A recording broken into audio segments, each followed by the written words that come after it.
യേശുവേ, അങ്ങയുടെ തിരുവചനം ശ്രവിക്കുവാനും ഗ്രഹിക്കുവാനും ഞങ്ങളുടെ ബുദ്ധിയെ പ്രകാശിപ്പിക്കണമേ. ഹെബ്രായ ലേഖനം 4-ാം അധ്യായം 1 മുതലുള്ള തിരുവചനങ്ങൾ.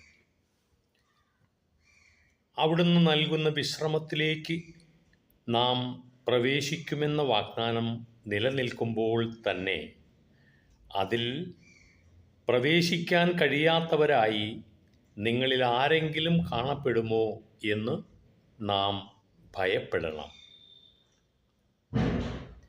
അവർക്കെന്നതുപോലെ തന്നെയാണ് നമുക്കും സുവിശേഷം ലഭിച്ചത്.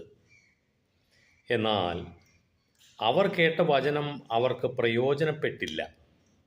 കാരണം അവർ അത് വിശ്വസിച്ചില്ല. എന്നാൽ വിശ്വസിച്ചവരായ നാം വിശ്രമത്തിലേക്ക് പ്രവേശിക്കുന്നു. ലോകത്തെ സൃഷ്ടിച്ചു കഴിഞ്ഞപ്പോൾ തന്നെ അവിടുത്തെ ജോലി പൂർത്തീകരിക്കപ്പെട്ടു.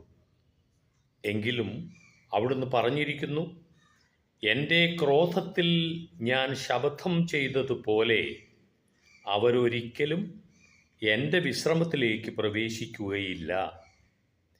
7-ാം ദിവസത്തെപ്പറ്റി ഒരിടത്ത് ഇങ്ങനെ പറഞ്ഞിരിക്കുന്നു, തൻ്റെ എല്ലാ പ്രവർത്തനങ്ങൾക്കും ശേഷം 7-ാം ദിവസം ദൈവം വിശ്രമിച്ചു. വീണ്ടും ഇങ്ങനെ പറഞ്ഞിരിക്കുന്നു, അവർ ഒരിക്കലും എൻ്റെ വിശ്രമത്തിലേക്ക് പ്രവേശിക്കുകയില്ല.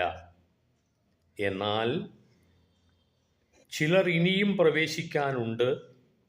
മുൻപ് സുവിശേഷം ശ്രവിച്ചവരാകട്ടെ അനുസരണക്കേട് മൂലം പ്രവേശിച്ചിട്ടുമില്ല. അതിനാൽ അവിടുന്ന് ഒരു പ്രത്യേക ദിവസം, അതായത് ഇന്ന് നിശ്ചയിച്ചിരിക്കുന്നു. അവിടുന്ന് മുൻപ് പറഞ്ഞിട്ടുള്ളതുപോലെ ദാവീദ് വഴി വീണ്ടും പറയുന്നു, ഇന്നെങ്കിലും നിങ്ങൾ അവൻ്റെ സ്വരം ശ്രവിച്ചിരുന്നെങ്കിൽ എത്ര നന്നായിരുന്നു. നിങ്ങളുടെ ഹൃദയം കഠിനമാക്കരുത്.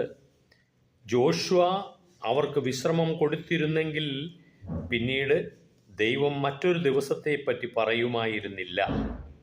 അതിനാൽ ദൈവജനത്തിന് ഒരു സാബത്ത് വിശ്രമം ലഭിക്കാനിരിക്കുന്നു.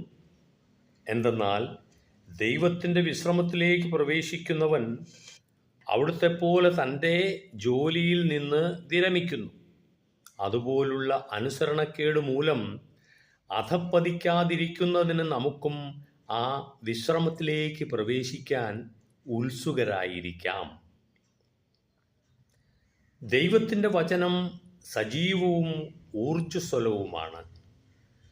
ഇരുതല വാളിനേക്കാൾ മൂർച്ചയേറിയതും ചേതനയിലും ആത്മാവിലും സന്ധിബന്ധങ്ങളിലും മജ്ജയിലും തുളച്ചു കയറി ഹൃദയത്തിൻ്റെ വിചാരങ്ങളെയും നിയോഗങ്ങളെയും വിവേചിക്കുന്നതുമാണ്. അവൻ്റെ മുൻപിൽ ഒരു സൃഷ്ടിയും മറഞ്ഞിരിക്കുന്നില്ല. അവിടുത്തെ കൺമുൻപിൽ സകലതും അനാവൃതവും വ്യക്തവുമാണ്. നാം കണക്ക് ബോധിപ്പിക്കേണ്ടതും അവിടുത്തെ സന്നിധിയിലാണ്.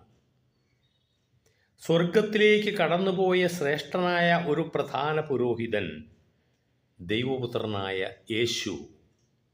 നമുക്കുള്ളതുകൊണ്ട് നമ്മുടെ വിശ്വാസത്തെ നമുക്ക് മുറുകെ പിടിക്കാം. നമ്മുടെ ബലഹീനതകളിൽ നമ്മോടൊത്ത് സഹതപിക്കാൻ കഴിയാത്ത ഒരു പ്രധാന പുരോഹിതനല്ല നമുക്കുള്ളത്. പിന്നെയോ ഒരിക്കലും പാപം ചെയ്തിട്ടില്ലെങ്കിലും എല്ലാ കാര്യങ്ങളിലും നമ്മെപ്പോലെ തന്നെ പരീക്ഷിക്കപ്പെട്ടവനാണ് അവൻ. അതിനാൽ വേണ്ട സമയത്ത് കരുണയും കൃപാവരവും ലഭിക്കുന്നതിനായി നമുക്ക് പ്രത്യാശയോടെ കൃപാവരത്തിൻ്റെ സിംഹാസനത്തെ സമീപിക്കാം. സ്നേഹമുള്ളവരെ, ദൈവത്തിൻ്റെ വിശ്രമം എന്നതുകൊണ്ട് അവിടുന്ന് ഉദ്ദേശിക്കുന്നത് നമ്മുടെ ഓരോരുത്തരുടെയും സമാധാനമാണ്. ഈ സമാധാനത്തിലേക്ക് പ്രവേശിക്കണമെങ്കിൽ അവിടുന്ന് പറഞ്ഞിട്ടുള്ളത് എന്താണ്? അവിടുത്തെ വചനങ്ങൾ, അവിടുത്തെ പ്രമാണങ്ങൾ, അവിടുത്തെ കൽപ്പനകൾ അനുസരിച്ച് ആ വചനത്തിന് ജീവിതത്തിൽ ഒന്നാം സ്ഥാനം നൽകി ജീവിക്കണമെന്നാണ്. ഇന്ന് പലരും ദൈവവചനം അതൊരു പ്രശ്നമേ അല്ല എന്ന മട്ടിൽ ഈ ലൗകിക ജീവിതത്തിൽ, ഈ ലോക ജീവിതത്തിൻ്റെ ആസക്തികളിൽപ്പെട്ട് മുഴുകി ജീവിക്കുകയാണ്. ഒടുവിൽ അവർക്ക് എപ്പോഴും സമാധാനമില്ലാത്ത അവസ്ഥയായിരിക്കും ഉണ്ടാവുക.